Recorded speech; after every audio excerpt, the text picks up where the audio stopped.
sagantaan dargaggoo irratti xiyyeeffannee haasa'uudhaaf deemnaa. Dargaggoon maal hawaasa keetiif gumaachitti waan jiru irratti akka amantiittis akka sabattis inshallah sagantaa tana keessatti bal'inaan obboleessa kiyya Jaafar Manfas Teenisii Skypeedhaan irra jira. Jaafar, assalaamu alaykum wa rahmatullahi wa barakatuh. Wa alaykum assalam wa rahmatullahi wa barakatuh. Wazir hedduu galatoomii maqaa rabbiitiin si galatoomfannaa yeroo kee gumaachitee waan rabbi si beeksisee hawaasa keetiif gartee dabarsuudhaaf as jirta. Inshallah turtii gaarii akka qabaannu abdachaa. Galatoomii siin jenna deebinee. Galatoomina afeeroo keetiifis. Daawwattoota keenya dargaggoo irratti xiyyeeffannee kan sagantaa dalaguu dhufne maaliif yoo jennee humni dargaggoo kun humna gartee hawaasa keessatti namu akka amantiittillee akka sabattillee humna barbaachistuudha. Boruufillee jijjiirama dhufu hundaa keessatti laata dargaggoon akkanumatti ajanduma namni nu kanne qofa harkuma namaa dhoowwee jiru keenya dabarsine moo wanta akka godhuu barbaanna. Maaliif nuti akka ilma namatti namu baatii sagalii dhalatee maaliif karoora hin qabaanne kaayyoo maaliif hin qabaanne waa godhuu maaltu nu dhorke. Jiruu kana keessatti namni gartee karoora qabu kaayyoo qabu ati guuzuma nama sanii oolta. Nama santu nama karoora qabuutu goolii qabu nama saniif guuza oolta. Diruutee yeroo kee yaada kee hunda isaatu itti fayyadama. Ilmi namaa akkuma reefu tekniikni gartee addaan umureetii namni bakkuma sadii jira. Takka seenaa gaggaarii dalaydee duniyaa kanarraa deemu. Lammada maqaa kee balleessitee hawaasa kee gartee adda qooddee bu'aa mataa keetiitiif aangoo mataa keetiitiif maqaa kee barbaada. Ajandaa adda addaa yeroo adda addaatti hawaasa keessa gaddarbitee hawaasa gartee gufachiistee kararraa beeksiteeti ganda badaa san keessatti galmooytee dabruu barbaadamoo maal akka godhuu qabdu qabxiin lammataa takka hawaasa gartee ummata gaggaarii lama ummata gartee badiidhaan beekame duniyaa kana keessatti ummata gartee akka qoomii fir'aunaatii fi warreen gartee Hitler fa'aa warreen isaan fakkaatan. Qoomiin yookaan hawaasni sadaffaa hawaasa gaarii keessa sin jirre badii keessa sin jirre kanumatti gartee jiraateetu nyaateetuma dhugeetuma akkuma beeyladatti gaafa du'ee guyyaa sadii booda gartee Allahumma raham jaaniituma du'aayii si godhanii sharaan gaafa diigame booda namni si kaasu jiru. Maal keessatti qooda fudhachuu qabda? Arrarraayi yeroon hin dabarre arrarraayi galtee karoora waggaa takkaa waggaa lamaa waggaa sadii keessatti yoo karoorfattee bakka takka gahuu dandeessa. Kadabaree dabre bara 2018 keessa jira. Bara 2020 irratti maaliin dhaqqabuu barbaada? Yoo rabbi si jiraachise 22tti maaliin godhuu danda'a? Waan jiru irratti yoo karoorfannee lafaa kaane bakka takka dhaqqabuudhaaf akka amantittis akka sabattis hawaasa kanaaf bu'aa buusuu ni danda'ama natti fakkaata. Kana wajjimee wal qabatee obboleessa kiyya Jaafar Skypeedhaan as Manfas Teenisirraa laayina irra jira. Mee maal dabalatta Jaafar as gubbarratti qabxii dambaan kaasee kana dargaggoon qabeenya uummataati maal gumaachee dabruu danda'a dargaggoon? Bismillah, galatoomii afeerraa keetii bira deebiin siin jaa. Dhugaa daawwattoota Risaalaa International TV fi hawaasa keenya bal'aa gaaffii takka kan hin gaafadhu jira dargaggeessa. Gaaffii sanii anallee include gooti filleen gaafadha. Gaaffiinis maali? Addunyaa kanarraa bakkiin qabeenyaan beekamtu addunyaa kanarraa dachiin qabeenyaan beekamtu ittiin guddoon eeysaa addunyaa kanarratti dachiin qabeenyaan beekamtu biyya tam jirti yookaan iddoo kana deebisa irratti isin gargaaru laata wayi Dubaay ganda dachii jalaa ganda Arabaa sun kan dachii jalaa ooyiruu yookaan benziina qaban wayi isaan laata warri addunyaarraa dachiin addunyaarraa qabeenyaan beekamtu moo Afrikaa kibbaati kan dahaba gaara keessaa qaban yookaan kan dahabaan beekaman achi ilaala bikki addunyaarraa tujjaarummaan beekamtu dachiin addunyaarratti tujjaarummaan beekamtu eeyis Afrikaa kibbaatti immoo warra dahabaa achi keessaa qabu yookaan gaara keessaa qabu Dubai immoo ganda arabaa ooyiruu achi keessaa qaban eeyisa bikki addunyaarraa tujjaarummaan dachiin addunyaarraa tujjaarummaan beekamtu deebisaan isaa qabri keessa bakki iddoo qabri san dachiin tujjaarummaan beekamtu qabri akkamitti jechuun akkamitti qabriin dachii addunyaarraa qabeenyaan beekamtu taati deebisaan fayyaas maali qabri keessa jira yaadni adda addaa kan silaa hawaasa fayyaduu danda'u namni tokko gara qabatee sammuu qabatee qonni qabatee gaaf tokkoon yaada kana baasee hawaasa tajaajila jedhee osoo yaada gaarii san qabu addunyaa kanarraa gara qabeenya guddaa kan hawaasa bal'aa jijjiiruu danda'u osoo baasee addunyaa irratti namaan tajaajilin qabatee galiin jechuun qabreetti nama tokko jira kitaaba maxxansuu qafa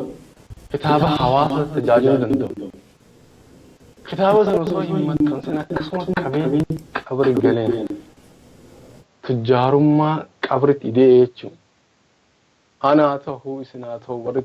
daawwataa jirtan TV kana gaaf takkumis ni deemna addunyaa kanarraa gaafiin tiyya guddoon maali gaafa addunyaa kanarraa deemna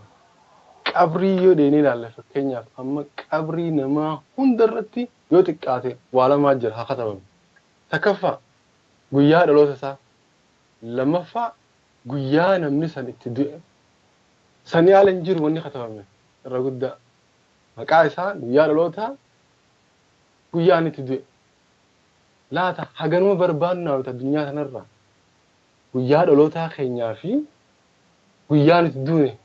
akka nuuf barreessan barbaannaan haganuma feena addunyaa kanarraa maaliif waan gaarii takka hin galmeessine namni addunyaa kanarratti waan gaarii galmeessee dabre qabrii isarratti maqaan akka katabu hin barbaadu qabrii isarratti guyyaa dhalootaa fi guyyaa du'a isaa katabuun hin barbaachisu hadara hogguu jiraan addunyaa kanarratti waan takka hadanii hogguu galle asirraa kasabni yookaan jenereeshinii duuba dhufu itti nu yaadatu jechuudha qabrii keenya dhaqanii maqaa keenya barbaaduu hin qaban kan keenya yookaan sabni keenya qabrii irra dhaqee waziir Jaafar Boonaa maal dalagan jaanii qabrii gubbaan barbaaduu hin qaban wanni nuti daleenu addunyaa irratti harkamtu eeguu nuti deemnu booda خلاص جاء وزير السيادة دولتها يعني أما أني ريفو خاص لقادا وأي أما كابريتي وجه الكابتي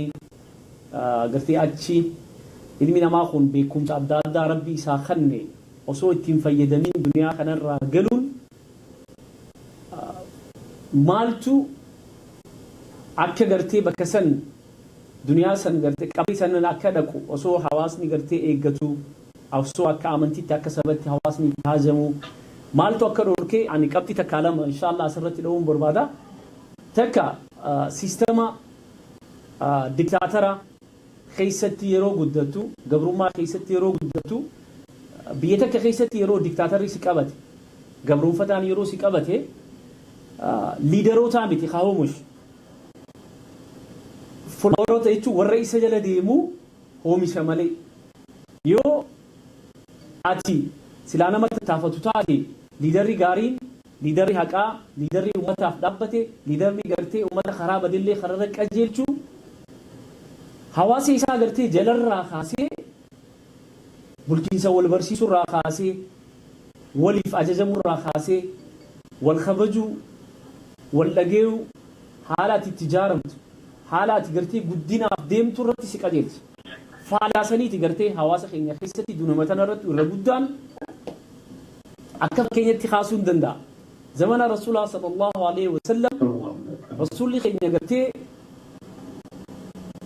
دري ليدر قرتي واهون دان هم جعه ربي قرتي خنا عدار ربي خني في جماعة ما خنا الرا lolchiisaa ture jeneraala gartee lolaa ture rahmata qabaachuu keessatti honga gahaa ture namaaf qajeelloo barbaaduu keessatti duniyaa keessatti akhiraa keessatti namni akka milkaa'uuf tattaaffii guddaa godhe hawaasa bulchuu keessatti gama gartee dubartii keessatti ijoollee keessatti fakkeenya guddaa ta'ee jira akkasuma yoo akka fakkeenyatti kaasuu dandeenya zabaanuma san keessatti Abubakar As-Siddiq Abubakar gartee dhugaa dubbataa ummata khiyyaati jeeti gartee maaraga yookaa'u angoo guddoo san kanneef Umar irraa yoo gama Umaritti yoo deebine Umar Al-Faaruq gartee dharaa fi hijiba gartee karabbiin addaan baaseef yoo deebine ammallee warra gartee kuni amanamaa ummata khiyyaati jehee maqaa yaaba leebila adda addaa gartee sadarkaa adda addaatti ummata isaa empower godhuu irratti sahabaa isaa ol kaasuu irratti guddisuu irratti kabajuu irratti kagartee iccitii qofa itti himatu sirrii isaa keessaa dhoysullee qofatti qabaachuu isaa kun maal si garsiisa hawaasa tokko gartee namni akka liidaratti kagartee if shuumee fi ka hawaasni shuume silaa booda kana beekee namuu irra guddaan keef shuume beekee kan namni shuume harkaan jiru so kun maal si godha liidaroonni diktaatorootiin isuma jala warra deemee harka isaa tumu gartee dibbee isaaf tumu jabina isaa dubbataadha hayyuudha kanuma jee akka isa faarsu qofa ka barbaadu jira jechuudha garuu gama riyaalitii yoo dhufte gama dhugatti yoo deebite liidarri sun arra hawaasa keenya ni biidheemoo ni bakka gartee akka abdii hawaasni kun abdii dhabu akka if tuffattee isa malee yeroo gartee inni jooraan hin jiraanne isin hin jirtan yoonaan hin jiraanne gabrummaan teessan amata kuma isinitti hidhaamti yoonaan na jala hin deemne gartee tabban baatan jee warra gartee shororkaa adda addaatii fi afaan faajjeessa gartee hawaasa kana keessatti uumu diktaatorotaa fi abbootii irree kana keessatti liidaroota uummachuun liidaroota gartee haqaaf dhaabbate hawaasaaf dhaabbate akka amantittis akka sabattis argachuun gabrummaa keessatti rakkoo sanuma keessatti gabrummaan gartee hawaasni tokko yoo si gabroomse kan biyya birarraa dhufe immoo hawaasni tokko gartee namni kee afaan kee dubbatu ka gartee aadaa kee beeku ka hojii qubatu namnummaan gartee taayitaa kee taligaa kee naa beeku siin jiru tokko yoo immoo sistemaatikaalii innummaan gartee dikteetsi godhee sirratti gartee gara ati deemtu hundaan hulaasi cufee yoo hulaasi hin banne khannaa rabbi si khanne san akka itti fayyadamtee gama hawaasaatiif gartee ifirraa baastee hawaasa akka amantittis akka sabatti fayyadamne karaa si cufuudhaaf tattaaffii godhanaaf fakkaata asirratti yoo dabalata qabaattee ni laafar. Dhugaa fakkeenyaan yaada fayyada barbaadani gaaf tokko sheekha aalima nama ilmii islaamaa qaraasisu barattoota walitti qabee waa'ee amantii kan isaan qaraasisa. Kana waa'ee amantii kan osoo barsiisuu jeen barattoota isaatiin dhagaa jeen barattoota Rasuul sallallahu alaihi wasallam eega akhirama booda wahyiin biraa dhuftu hin jirtu rabbiirraa. Ergamaan biraa addunyaa irratti ergamu hin jirtu. Rasuul sallallahu alaihi wasallam irratti dhaabbati. Kana immoo rabbiin waada seeneef hawaasa ummata Rasuul sallallahu alaihi wasallam eega akhirama booda warra jiraatuuf amata dhibba keessaa nam tokko rabbiin ergaa je ummatuma hawaasuma kana keessaa jechuudha. Kan diina kana haaromsu jechuun kan ummata dammeessu, kan ummata khaasu, kan ummata karaa diinarra jabeessu. Amata dhibbarraa nam tokko ergaa je akka ergamatti doon taane akka dammeessatti nama diina irraanfate, dagate, fagaate karaa diinaa kanatti afeeree yaamee ummata akka dammeessu amma dhibbarraa nam tokko ergaa je. Kana gaafa gizee yaada waan kana qaraasisu barataa keessaa tokko harka baasee gaafate. Yaa sheekha, yaa ustaaza, duuba eenyu generation yookaan zamana nuti jirru kana keessatti namni amantii keenya kana keessatti dammeessu jiru, hawaasa dammeessu jiru, hawaasa yookaan amantii sana haaromsaa karaa gaariitti eenyu mee zamana kana keessatti namni san eenyu jee gaafate. Nama san beekuu fadhan. Amma dhibbarraa rabbiin nam tokko ergaa jeetti himee mire eenyu laata amma zamana keenya keessatti namni tokkichisan karabbiin ergi amantii tanatti akka nama yaamu yookaan hawaasa amantii irraa fagaate kana akka karaa amantii kanatti isaan afeeree dammeessu eenyu namni san jaanii gaafatan maqaa fadhan jechuun bakka inni jiru fadhan dhaloota isaa fadhan irraa baruu fadhan dhaqanii jechuun nama kana. Sheekichi maal jee deebisee fi asitti rakkinni guddaan hawaasa kanaa bakka kanaa jeen nuti hundinuu nam tokko eegnaa jeen fagootti hagaaf tokko dhufee amantii keenya haaromsu. Maaliif ati hin taane jeen hagaafii tana gaafatu maa namni san sin taane namni hawaasa kana dammeessu maa sin tahin jee deebisee fi nam tokko fagootti eeyna dhufee nu tajaajilu yookaan hawaasa kana dammeessee karaa gaariitti isaan oofu. Maaliif nuti hin taane nama waan san hojjetu nama dammeessu nama hawaasa gargaaru nama waan gaarii takka dabarsuu danda'u maa nuti hin taane maa nama biratti harka laanna abalu jennee maa eeyna kanaan jee dubbadda. Khabira Rasuul sallallahu alaihi wasallam hadiisatti yoo guyyaa qiyaamaa isinirratti taate sa'aan guyyaa qiyaamaa isinirratti taate isinii firii takka harkaa qabu yookaan habaqaala tokko harkaa qabu dhaabuuf jechuudha dachii keessa biqila tokko isinii dhaabuu deemu sa'aan qiyaamaa isinirratti taate dhaabaa jee habaqaala harkaa qabdan san biqila harkaa qabdan firii harkaa qabdan san dachii keessa haayaa dhaabaa jee asbol jiraachuu deemuu deemta addunyaarra garuu hatta haga sanitti illee waan gaarii akka dabe Rasuul sallallahu alaihi wasallam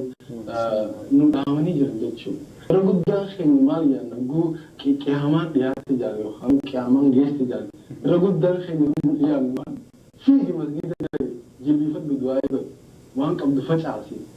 akkasin jennu Rasuul sallallahu alaihi wasallam akkasin jennu waan harkaa qabdu san gaarii kan hawaasani tajaajilettee yaaddu waan harkaa qabdu gaarii kan namni naboodaan dhufu itti fayyadamettee yaaddu dhaabii jee biqila san dachee keessa haali achi boodallee hote addunyaa irraa galu mee yaada kanatti fanna sirratti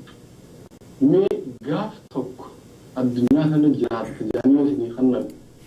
guyyaa qofa sa'aa 24 qofa qabdaa addunyaa kanarratti achi booda ni galta addunyaa kanarraa yoo isiniin jaan maali wanni takka kadaleeydaati waan tokko gocha tokko waan gaarii takka daleeydee guyyaa tokkichaa qabdu kana keessatti galgala gisee mana galte sireete yaa ta'u iddoo raftutti boru ganama akka hirriibaa hin kaane osoo beeytuu arra galgala nagee arrafta miila kee dheereeffattee wanni tokkichaa daleeydu maali itti yaadame waan kana wasiir kara keetti hin deebi'aa.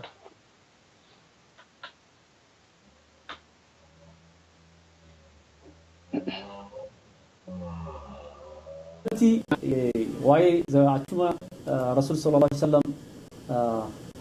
hagam takka empower akka godhu ture hagam takka abdii akka hawaasaaf kennu ture waan takka kaasuu barbaada. Zaman isaa keessatti yeroo I think na fakkaata lola khandak na fakkaata kan gartee diinni isaa marsee jiru kan gartee dachii qotanii diinni akka isaan biran dhufne ifraaf wanta godhaa turan yeroo sanitti Rasuul sallallahu alaihi wasallam beelarra turan beelarraa kan ta'e gartee dhagaa hidhatanii turan sahabaan yeroo san keessatti osoo boolla son qottuu dhagaan guddaan dhagaan jabaan isaan sossoosuu hin dandeenye itti dhufe as irra wal yaamanii dadhaban boodarra gartee gama Rasuulullah sallallahu alaihi wasallam deebi'anii yaa Rasuulallah dhagaa guddaa tokkoon dhufee cabsuu dadhabne jennaan mariichiisan Rasuul sallallahu alaihi wasallam yeroo san yeroo isaan beelarra jiran yeroo gartee diinaan marsamanii haala gartee dhabamuu yookaan dhumiinsa afaan jiran qarree gartee jiraachuu fi dhabamuu jidduu yeroo jiran sanitti quraanni gartee aayaan quraanaa takka gartee hawaasa jechuun sahaabota sanittiin isaan ittiin gammachiise gartee rabbiin alif laam miim ghulibatir ruum abdii gartee isaanii gartee jiraachuu fi dhabamuu jidduu jiru gartee duniyaan tun gartee yookaan mootummaa ruumsuun gartee harka isaaniitti cabee harka isaanii gartee akka galuuf deemu yeroo gartee sahabaan gartee ittiin gammachiisu nama beelarra jiru nama diinni marse nama gartee ganda yookaan goda qotatee saniyyuu irraa bahin haala san keessatti akkasitti abdii hawaasa saniif tahuu keessatti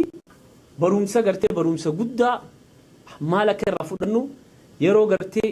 abdiin dhabamte kana keessatti waa godhuu hin dandeessu wanta akka beeytu yoo ati gartee nama gartee dibbee namaatu hin taane nama if dandeeheetiin gartee hawaasa kana gartee akka amantiittis akka sabattis tajaajila yoo jette karaan hundinuu sitti cufa. Kana keessaaf garuu fakkeenya haa godhattu fakkeenya Rasuul sallallahu alaihi wasallam godhachuun fakkeenya guddaadha. Gama gartee hawaasa keenyaa yoon gad deebi'e abdii murachuun kun fashala siffita. Wanta akka gartee karoorfattee yoo jalqabde akka ati galman geenye si godha. Gufaatiin gartee bu'aa bahii hedduu jira. Ilmi namaa tokko gartee yeroo uumamee yeroo gartee duniyaa kana gubbaa jiru akkanumatti miti. Baloo jannaani gartee rakkoon awwaattee jira. Hayi rakkoo si yaamne maaliif jennaan narra dabartu malee achi akkamitti dheeyxaa. So wanta akka gartee biyya kana maaltu jira hit and run waan jaamu tokko jira waan xuxxuutee biraa fiiguu. Dalagaa takka eegallaa xuxxuinee yoo gartee karaa nu qajeelchuu baatte biraa fiigu. Akka afooshattis haa ta'u akka saayibattis haa ta'u akka akkuma fedhettu akka amantittis akka sabattis wali qabamtee waa godhuu yeroo barbaaddee gufuun takka yoo si dhufte namni hojii dalagu gartee yoo xiqqishoo walabbumaan isin bira dhufte adda ori'uu tokko sabaata dhabuu ejjennoo dhabuu yoo gartee imeejii kee yookaan goolii kee gartee seet gootee achin dhaquu barbaada bakka san gahuuf immoo gufuulee karaa kana keessa jirtu cufaa'uu irraan tarkaanfadheetii bakka san dhaqa jettee yoo ifitti himte wanni gartee bakka san dhaquu si dhorku takkan jiru. Akkuma reefu jee gartee aadaa nama faarsuu qofa irratti yeroo kee gubuunis khaxaa kufaatii hawaasa kanaati. Ilmi namaa yeroo kana keessatti waan addaa godhuu dandeessa. Akka fakkeenyatti hawaasni kee rakkoo miidiyaa qaba. Rakkoo miidiyaa furuudhaaf maal godhu jirta? Tattaafachuu jirta? Yookaan immoo namuma balaaleffatu abaluun gartee dirree idaa dhufee nu waraabee nu dabarsine masgida dhufee waan nu waraabne salaata taraawiyaa dhufee nu dabarsine gartee sheeka keenya nuuf wanta goone kompleenuma gartee like victim mind waan jaanii takkaa jira gartee wooma kompleenuma godhuu fi wooma gartee Jaafar ni jirta inshallah. So waan kana keessa maraamartoo kana keessa akkamitti bahuu dandeenya? Hawaasni kee miidiyaa taasisa miidiyaa godhuu dandeessa gadhaabuu dandeessa nama si fakkaatu nama yaada kee qabuun deeggarsaa fi waan barbaaddu hunda goolii kee kaatee rakkoo hawaasaa gama miidiyaatiin akka amantiitti akka sabatti rakkoo tana cufuudhaaf tattaafata. Moo gandaatti itti dhalatte bakka itti dhalatte rakkoo masgidaa qaban rakkoo madrasaa qaban rakkoo gartee ustaazota nama barsiisuu rakkoo san qabanii nama wal beeytu nama wajji dhalate wajji guddate mataa walii qabiititti karaa san hawaasa kee keessatti waa buusuudhaaf maqaa kee gartee jiruu dunyaa tana keessatti akka rabbitti illee akka ilma namatti illee waa buustee deemuun dirqama hunda keenyaan na fakkaata. Asirratti yoo dabala qabaattee gama keetiin inshallah gaafa. Galatoomii wasiir daawwattoota Risaala TV fakkeenya kaanii yaada wasiir haasa kana deeggaru irra dubbatuuf yaalii godha. Fakkeenya nama fayyadamu ilma namaa kana akka qalama gogagaa kanatti fakkeenya godhadha. Ilmi namaa akka qalama gogagaa kanaati. Qalama gogagaa kana agartan. Qalamni kuni kalaara qabaa, gubbaan ni bareedaa, dhumarraa haayixuu qabaa. Qalamni kun waa lamarraa ijaarame. Takka takeessa wanni faayidaa qabu yookaan wanni silaa bu'aa uumuu danda'u, wanni silaa faayidaa kennuu danda'u keessa isaa kana jira. Ka gubbaa kun bifuma isaati bareedinni akka jirutti ijumatti akkasitti tola malee wanni silaa faayidaa qabu keessa jirti. Ilmi namaa isa akkasuma. Gubbaan keenya dhugaa maashaallah galata rabbi. Bareechee nuume rabbi. Keessa keenya waan jiru sani garuu ka seenaa ta'uu danda'u. Keessa keenya waan jiru san yoo keessaa hin bahin faayidaan nuti addunyaa irratti kenninuuf keessa keenya jirti. Duuba qalama kana gogaa kana fuutanii qashiiraa waan jennu kana jechuudha. Kanaan yoo fuunee qashiirre hoguu rakkina adda addaa hadhaa adda addaa bu'aa bayii adda addaa keessa dabarree jechuudha. Waan takka galmaan gahuu irratti hadhaa hariiroo keessatti dhibdeen gisee dhuftee kun hundinuu qashiiraa jedhama jechuudha. Jiruun nu qashiiru jirti waan gaarii takka nu keessaa baasu abdii muruu hin qabnu jechuudha. Qashiiraan kun jechuudha hadhaan kun gufuun khasaaruun kufuun kun hundinuu maali waan gaarii takka nu keessaa baasuuf booda. Hogguu qalamni kun qaceellotti qashiiramee wanni keessaa bahu san jechuudha. Waraqaa irratti galmee takka galmeessuu danda'a jechuudha. Galmee takka galmeessinee waan gaarii takka ta'uu danda'a jechuudha. Yoo immoo hin qashiiramne bu'aa bayii qashiiraa sana keessa hin dabarre waan takka galmeessuu hin danda'u jechuudha. Takka sad. Talammada rakkina adda addaa gisee nu qunname jechuudha. Waan takka eegallee hogguu fiinxaan bahuun nu jabaatte akka qalama kanaati jechuudha. Qalamni kun ni caba bakka lamatti fakkeenyaaf qalama kana karaa cabsinu. Khasaaraan nu qunname jechuudha. Cabne waan nuti irra laffaane galgalaa ganama hunoo bakka lamatti addabee maaltu hafe qalama kanaaf jechuudha. Kaayyoo keenyaa maaltu hafe jechuudha. Khasaarre mataa qaqqabannee bakka irraa fiiguun nu hafe jechuudha. Laa qalamni kun cabee jira. Qalama kana cabaa kana fuutanii yoo qashiirtan ammoo asirra deebisanii lafaa kaatanii haarayaan qalama kana haarayaan qashiirtanii ammallee galmees dandeessin jechuudha. Kaanis hacabe sanis fuutee yoo qashiirte ammallee yeroo inni jirti jechuudha. Fakkeenyi sadaffaa kan nu qalama kanarraa hogguu dogoggorri uumame. Haasawaa keessatti haa ta'u, maatii keessatti haa ta'u, jaarsaaf jaartii dutti haa ta'u, bakka dalagatti haa ta'u, bakkuma fedhettu haa ta'u, namni namaaf hojjetu, namni hawaasaaf hojjetu dogoggorri irraa uumamu ni argama. Hogguu dogoggorri uumame carraa qabdaa jechuudha. Carraan sanis maali? Agartaa qalama kanarra waan jiru. Haayixuu waan jaama jechuudha. Haayixee dogoggora san seenaa haaree galmeessuu dandeessaa jechuudha gubbarratti. Hadara waa'ee qalama gogaa kanarraa waan sadeen kana qacellotti haa qabanne. Takkaffaa yoo nuti qashiiramnee jiruun tun nu qashiirtee jechuudha. Rakkina adda addaatiin, gufuu adda addaatiin, bu'aa bayii adda addaatiin hogguu nu qashiirte wanni faayidaa qabu nu keessaa bahuu danda'a jechuudha. Yoo nuti hin qashiiramne faayidaa uumuu dandeenya addunyaa irratti jechuudha. Akkanuma fayya bareed taanee hafnaa jechuudha. Fayya bareeda akkanuma inni bareedna dhaabbinaan bareedaan keessa keenya wanni jiru hawaasaaf yoom bahee hojiirra nu oolle fayya bareed taanee hafnaa jechuudha. Hadara hogguu gufuun isin dhufte waan kana yaadadhaa. Qashiiramutti hin jira. Waan gaarii takkaan na keessaa bahu jira. Kaayyoon itti deemsan dhugatti kaayyoo bakkaan gahuu qabu mallattoodha. Qashiiramuu yookaan gufuun takka si dhufu jechuun mallattoodha. Gufuu san booda waan gaarii takkaa si eegu jira kan jiru jechuudha. Dogoggorri yoo uumamee madaraa yaadadhaa goondaa carraan ni jira. If duuba deebitee haayixee haarayaan galmee addarratti galmeessuu dandeessaa jechuudha. Yoo cabde yoo khasaarte cabee khasaarettee lafatti hin darbin eegali haarayaan gama kaan garagalchiiti qashiiri jireenya kee akkasitti jijjiiruu dandeessaa jechuudha. Fakkeenya kanaanin waliirsitti dabarsa. Maashaallah Jaafar fakkeenya gaarii fiddee akkuma daawwattoota keenya gartee obboleessi kiyya Jaafar qalama goggogaa kana akkam akka godhee gartee fakkeenyaaf nu garsiisee qarshee so jiruun duniyaa kan abdii muruudha. Hawaasa keenya keessatti nama abdii sii kan nu daran ka abdii si mursiisutu baay'ata. Oo abaluun hin beekaa bar abaluu dhiisi. Waa'ee ulamaa keenya Sheeyyaasiin warreen gartee Somaaliyaa turan ni beekanii Rabbi rahmataa godhuu fi maal jee bulchaan bakka maarraa nu dhufee malee ilma abalu abbaa beeku kagartee gosa isaa beeku jala deemurra nama beeyne kabiyya birarraa dhufe san nugusa godhatee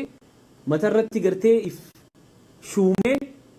saniif gaggoratee jiraachuudha hawaasa keenya keessatti maalirraayi wanni cuftiin gartee hawaasa keenya keessa rakkoolee wal qabatu aaceewwan dabaran istiraatiijiin isaan itti fayyadamaa turan hawaasa kana gabroomsuu addaan facaasuu abdii murachiisuu akka inni gartee jabina rabbiin isaa kana gartee hawaasa isaadhaa dhaqqabee bu'aan buufanni godhu hayyuu keessa balleessuu qabataa keessa balleessuu qaroo namaa bulchaa gartee keessaa hawaasa san balleessu gartee hawaasa san qabee hawaasa san fuula duratti hin deemu gabroonfataan uummata sanii keessaa dhabamsiise maali gaappii jenereeshina gaappii jira uummata gartee arjaan hayyuun qaroon namaa jeeyni namaa waliin dhaqqabne jechuun hawaasa kana keessatti wal bira dhufuu hin dandeenye so maali amma kalee abaabileen keenya akaakoleen keenya abbootiin keenya arra deemee jenereeshina kana gubbaa nurra gahee jira haalli maal dhaalchisna warreen gartee ilmaan keenya obboleeyyan keenya kajalaa nu jalaa gartee nu duuba guddataa jirru kana yookaan nu dhaaluuf deemnu kana maal dhaalchisuu deemna haalli fashalumaa fi abdii muruu fi hifannoota gadigalummaa sagacaanummaa kana dhiroo kana dhaalchisuu deemna moo maali arrarra dhaabbannee iflaaluun dirqama na fakkaata akka sabatti rakkoo keessa jira akka amantittis rakkoo keessa jira rakkoo bakka lama tagartee namnummaan kee gartee deebi'ee shira adda addaatiin nama kana dhamaasee seenaa wal sammuu keessa tokko wal qabee tokko gaqqabuu keessa zamana akkasii keessa jira kanaaf garuu yoo iftaatee waa godhuu dandeesse qofa jaaramte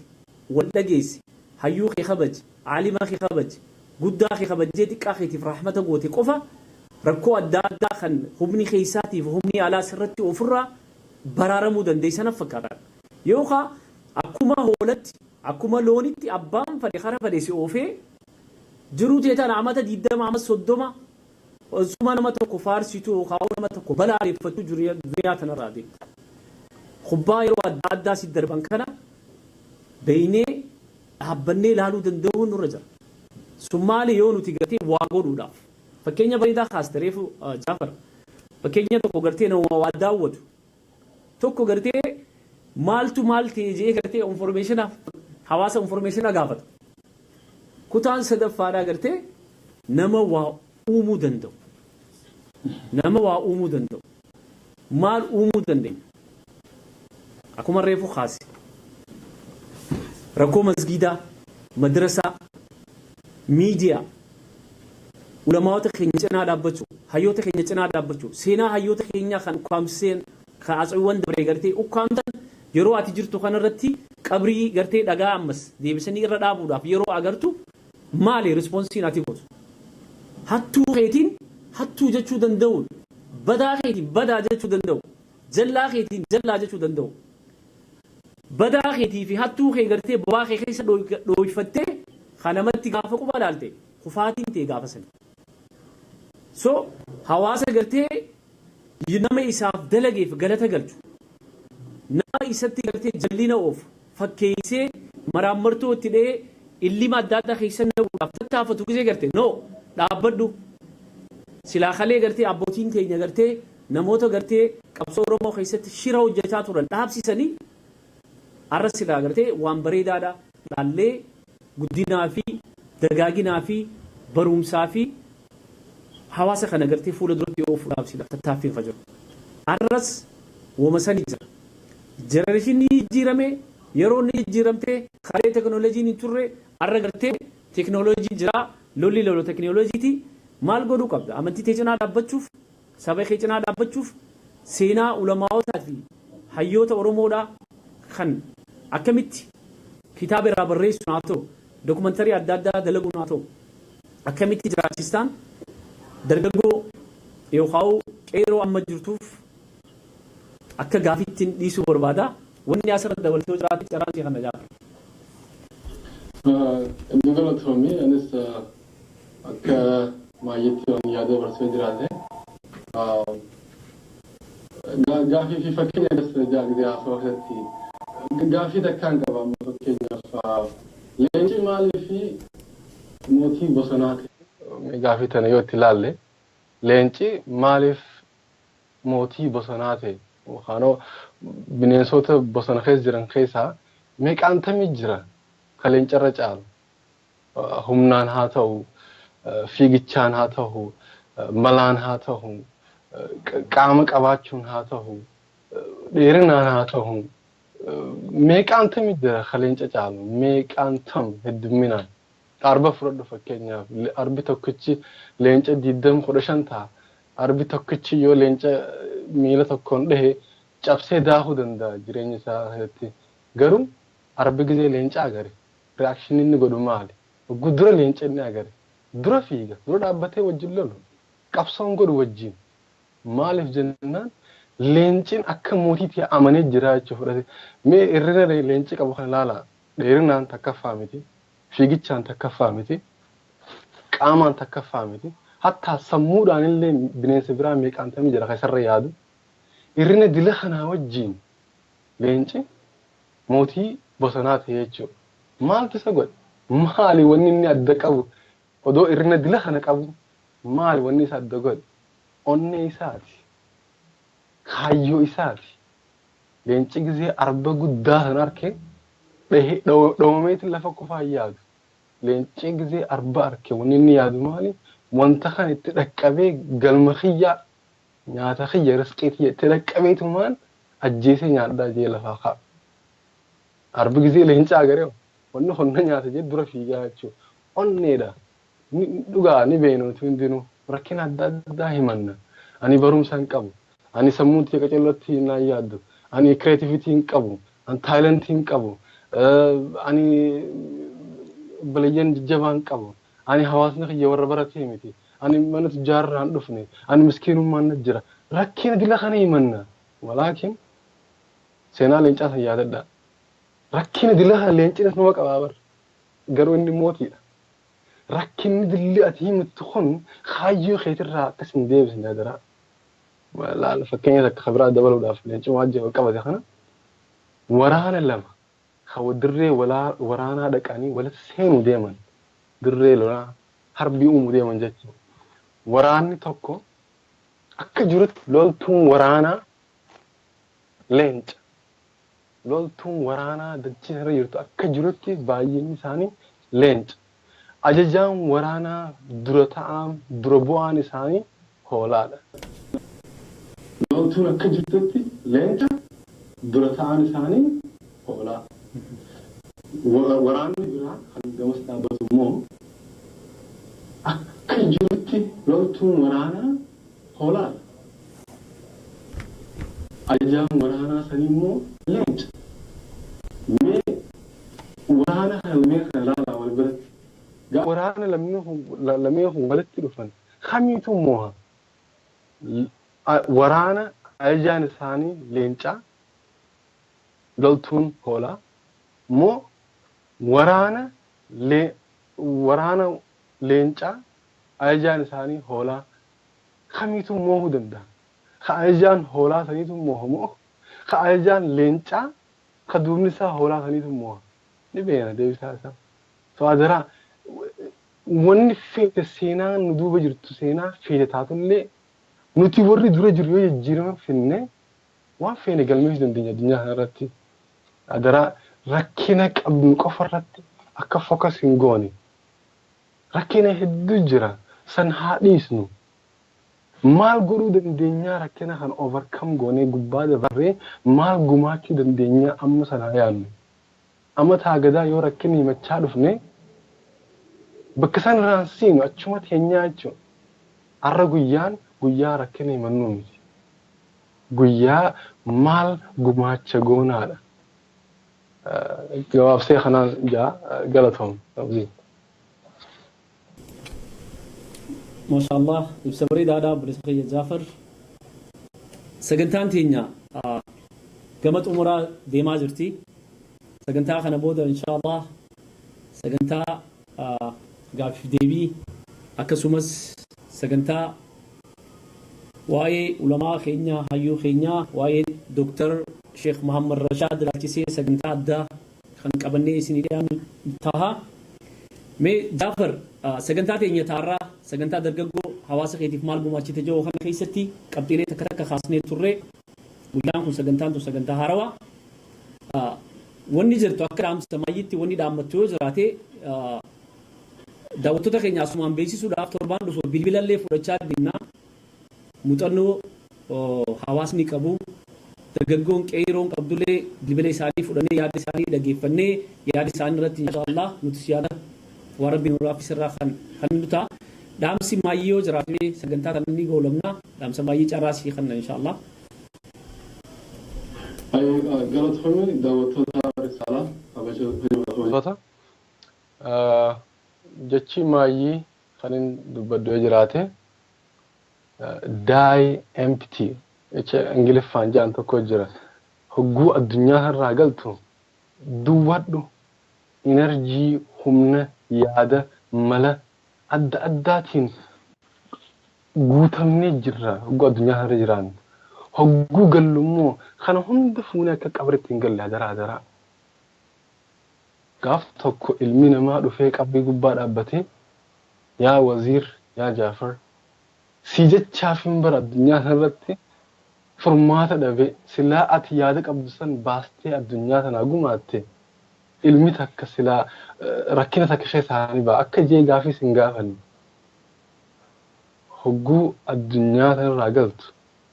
وان كبدير افتسن هند هدرا قمات شباسي في قلي دوا قلي أسرع أكا افتت قوتو سنت أسرع انديمين دبرسي تكو قدو يتيادين وان دنديست all high generation of دام صحيح خنا قال السلام عليكم عليكم السلام ورحمة الله جزاك الله جعفر داوود خينيا خبر جموكالي سجنتانتون تربان الرا حواس خيتي مال قماتي سجنتا كيرو رتي يفني تربان الرا بوليسية جعفر أحمد أكسومس خيسوموتا دادا نافي جعفر تاني نمت دادا